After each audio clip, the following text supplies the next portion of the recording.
We'd like to welcome David Ricks, and I was checking it out, David. I mean, time flies. Is this right? When you became CEO 7 years ago already, in 2016, is that right? That's amazing, but true. It's true. This is my 28th earning call, yeah. Yep. Because we love having you on. We had Frank on so many times. Frank Licklider, remember him? He was from Louisville and went to a St. Xavier High School in Louisville. And this show's been on so long. We used to have Sidney Terrell on. We used to have Randall Tobias on. I'm trying to figure out who the hell got this to be the most valuable drug company in the world. And if you go back to 2016, I think you look too young to have been able to orchestrate this. David, did you do this? Let's look at a long-term chart. It's a team sport, Joe. We've got a great team here. That's what you guys always say, that false humility. No, it's not false, but what an amazing... There is the chart. And while some of these other companies, I mentioned it, Merck, Pfizer, they're seen almost as bonds with a little bit of upside with their yield. You're not a yield stock, but you have been a huge outperformer from the space. How did you do it? And then we'll talk about the current quarter. Well, the core of the story is investing in innovation against diseases that are common and afflict a lot of people. And we've been fortunate to have great scientists who've come up with amazing inventions. So, of course, you can't have an interview with our company without talking about obesity and diabetes, but also neuroscience diseases like Alzheimer's.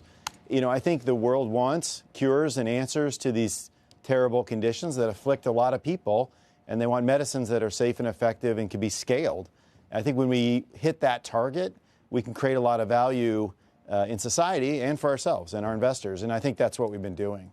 All right, there's some confusion about your outlook. On an adjusted basis, it's 650 to 670. What was it? Did you have prior guidance, and is that below?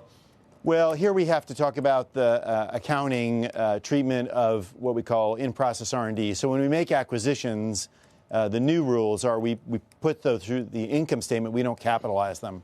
And so in this quarter, you have about $3 billion of capitalized in-process R&D. This is essentially the future value of business development deals we've done. And we had 5 we're announcing in this quarter alone. And there'll be more because we've announced 2 more this quarter with Point and Beam. Okay. So I think if you take that away, Joe, you look at the top line, core revenue, not including business development, is about 24% growth.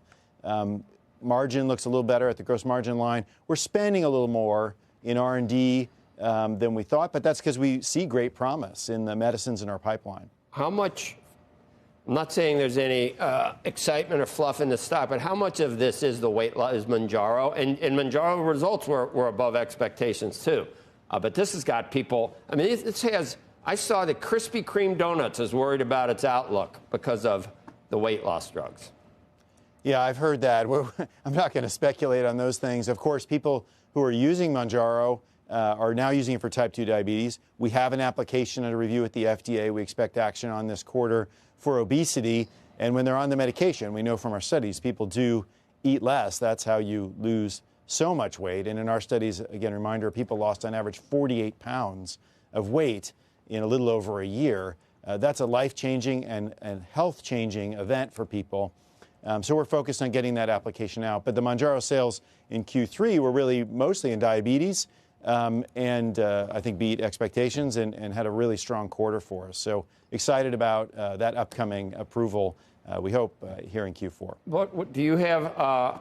Is there news this morning about your Alzheimer's drug, David? Yeah, there is. You may recall we had submitted that under the priority review process, accelerated approval. Back in January, the FDA said, let's wait. Why don't you submit under regular approval? They had want to make sure about the safety. We did that in Q2, and then they've recently asked us for a short extension on that to get through all the data. It's a big package, one of the biggest ones we've ever submitted. We now expect approval in Q1 for that, but no concerns about that. It's more of the procedures taking a little longer from their end. Is that would you say that's a big lever for the stock at this point? Is it trade based on that or Mounjaro? Well, I think a lot of the news is about the incretins, Mounjaro, and by the way, Joe, we have half a dozen other weight loss medicines in the pipeline with different profiles, including one in phase 3 that could have as much as 30% weight loss in obese individuals. So, we're a serial innovator in obesity, but also we're a neuroscience company. And of course, there's no revenue behind Alzheimer's, but it's a huge problem in society. And donanemab, our candidate, has shown to slow the disease by 35%. And in the earliest patients, people who are just beginning to see symptoms, as much as 60%. So, that's a breakthrough. And we're excited to get that to patients, too. I'm still just trying to figure out who was around when a lot of these things were in development. You've obviously been a key driver of certain of these things. But Licklider must have, did he begin some of these projects? He was there for about 8 years, wasn't he, as CEO? Yeah, he was there 8 years. Sidney before him, about 10 years.